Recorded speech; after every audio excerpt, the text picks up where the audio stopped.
For decades, the global economy operated as a single, highly optimized machine. Supply chains were stripped of excess inventory and routed through the narrowest, cheapest geographical paths possible to keep shipping costs down. This entire system relied on a core assumption, codified under the United Nations Convention on the Law of the Sea, that the world's strategic maritime passages would always remain open, unhampered commons for international transit. That assumption began to crack in the Red Sea.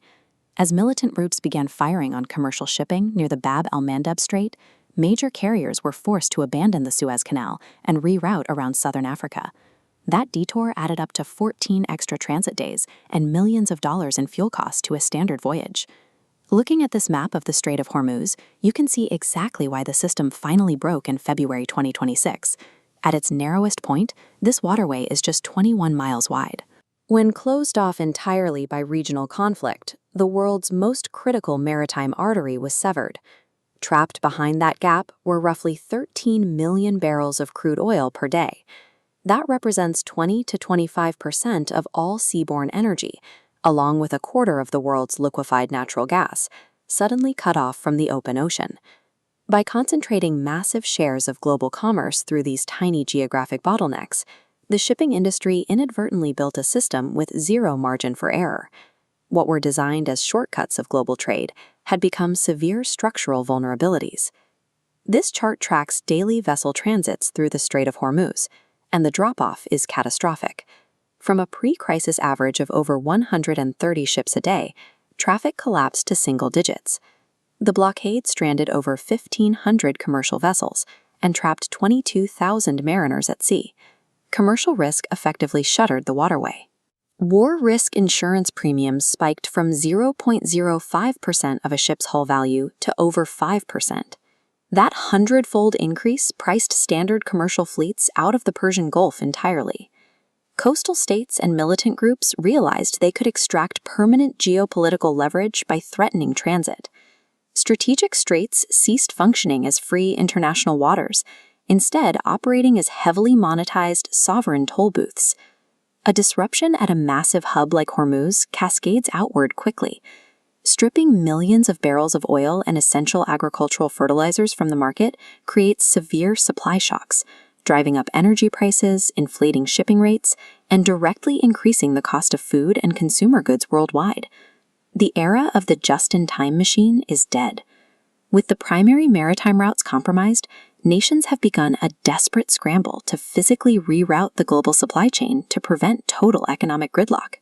To route around these weaponized oceans, governments and corporations are rushing to build alternative physical infrastructure on land.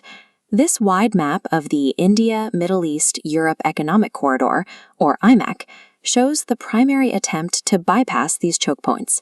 Cargo travels by sea from India to the eastern coast of the Arabian Peninsula, moves overland by rail across the Middle East, and then ships across the Mediterranean into European ports. Two specific projects are critical here: the Hafeet rail link, connecting Oman's ports directly into the UAE, and the Saudi Landbridge, a vast railway spanning the peninsula. Together, these tracks allow freight to completely bypass the Persian Gulf and the Red Sea. But looking at this volume comparison, the physical limitations of an overland route become obvious. A single very large crude carrier can hold roughly 2 million barrels of oil. To move that same volume overland would require an impractically massive fleet of continuous freight trains. Because of this severe capacity mismatch, overland railways cannot serve as a direct replacement for bulk energy shipments. Instead, they act as critical pressure release valves, keeping high-value container goods and electronic components moving while maritime routes are blocked. Yet, pouring billions of dollars into concrete and steel only solves half the equation.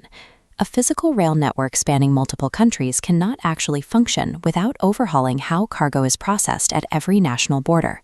The true bottleneck of any overland corridor is its soft infrastructure, the administrative and regulatory frameworks governing trade. A high-speed train is effectively useless if it has to stop for days because it hit a slow border crossing. When cargo moves through a multi-country network like IMEC, it faces massive bureaucratic friction. Neighboring nations often use different railway track widths, requiring trains to swap wheel bogies, and lack unified digital customs platforms, meaning paperwork has to be manually processed at every single checkpoint. In some regions, local mandates strictly prohibit foreign commercial vehicles from entering. This forces logistics companies to unload a container, move the cargo, and reload it onto a domestic truck to cross a single border line. Enterprises are now using digital twins to map these varying border requirements into a single, highly automated workflow. These platforms use agentic AI to synchronize customs documentation across different legal regimes and auto-negotiate spot rates for transloading, ensuring that cargo doesn't stop moving because of a missing digital signature or a local trucking mandate. Without these advanced interoperable digital systems, the physical infrastructure is paralyzed. A multi-billion-dollar track spanning a desert yields no economic benefit if archaic customs software forces a container to sit idle for a week. This map of overlapping sea routes, railways, and pipelines represents the future of global trade. The international economy is abandoning its reliance on single, highly optimized choke points in favor of a distributed, multi-corridor trade matrix. Supply chain analysts call this the resilience paradox. For decades, companies squeezed every penny out of their operations by shipping components exactly when they were needed. Now, survival requires a shift from just-in-time efficiency to just-in-case redundancy. Previously, a chief financial officer would have viewed paying for a duplicate supply chain or unused warehouse space as a massive waste of capital. Today, maintaining those overlapping secondary supply options is treated as an absolute requirement to keep a business alive. Engineering this level of security requires astronomical capital investment. Governments and industries are spending hundreds of billions to construct parallel pipelines, redundant bridges, and complex digital borders, fully accepting that these assets might sit completely idle during periods of geopolitical calm. The frictionless globalization of the past century has reached its limit. Paying for supply chain redundancy and distributed logistics has become the mandatory permanent tax on economic survival.